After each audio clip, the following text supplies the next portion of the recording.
Yo, what's up mga kalabong? Dito naman kami sa bagong episode ng aming buhay. Samahan nyo po kami mamingwit. Tara, magtapang muna tayo para makapag-umpisa tayo mamingwit. Una po is, yan po, kumuha kami ng bisukol dyan sa may kanal. And then, second, ang gagawin nyo lang po is, itatapakan nyo po siya para, lagay dito sa may tali. Guys, meron kami nito. Tawag po dito is, tuhol. Pangtapang sa pangwingwit namin. Ayan po, may kuhol po kami dito. Toy, para saan to? Maganda kayo speaker. Gagamitin namin sounds po yan na para lumapit po yung palaka. Patang! Sobrang init guys ha. Tangina, tangaling tapat gar. Tsaga-tsaga lang sa pagbablog daw guys. Turuan mo naman sila kung paano itusok. Gawain mo muna bago mo itusukin. Paldo! Paldo! Hindi ah.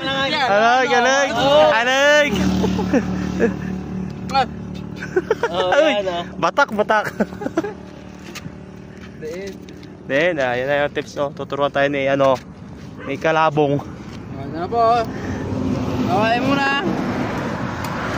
Bago mo itusukin. Uy! Pasok na pasok. Pasok ka.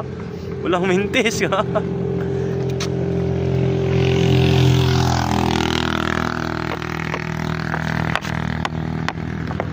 Gumagamit pa ng bato ah. Para sigurado.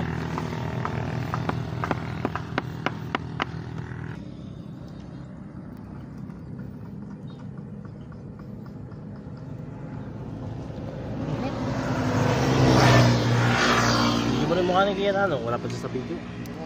Na maganda yan iba barbecue pulutan. Kilawon o kilawon? May nalagdagan kaya. Bali. May nalagdagan maganda pa po yan may salita. Yo, what's up guys? Tapos na po kami nagtapang. Pakita mo yung namin. Yan po yung tapang na namin is bisukol. So ngayon guys, i-set up namin tong speaker para po lumapit yung mga palaka. Gagamitan po namin sa ng sound. Para mas madaling lumapit yung palaka guys. Na pong gagawin namin is kukonek namin siya sa speaker yung cellphone. And then ito po papakita namin sa inyo yung sounds. Ayun po si paring Kian. Paring Ren. Ito ilang sounds yun paldo ah. Sound check. Ito na po si paring Ren. Montik oh! Ang galing mo naman! Grabe na yun ah! Unang kagat!